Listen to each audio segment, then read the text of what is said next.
మనం తినే ప్లేట్ల మీద ఈగ వాలితే అక్కడ నడుస్తుందే కదా అని మనం అనుకుంటాం. అది అక్కడ నడవడం లేదురా రే. అది అక్కడ వాంటింగ్ చేసుకుంటుంది. ఈగ మన ఫుడ్డుని తాకే ముందు దాని నోట్లోని రసాన్ని ఉమ్మేస్తుంది.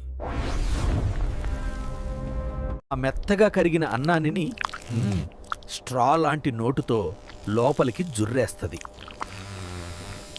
ఇంకొక భయంకరమైన నిజం ఏంటంటే ఈగ రోడ్డు పక్కనున్న మలమూత్రాల మీదే ముందుగా కూర్చుంటది. దాని కాళ్లకు వేల సంఖ్యలో ఎంటికల్స్ ఉంటాయి. మురికెంతా అంటుకుని ఉంటుంటుంది. మన ప్లేట్లో వాలగానే టపా టపా అని కాళ్ళు ఆడిస్తుంది. ఈగలు వాలిన అన్నాన్ని తినడం అంటే వాటి వాంటింగ్, మలాన్ని తిన్నట్టే. అన్నం తినే ముందు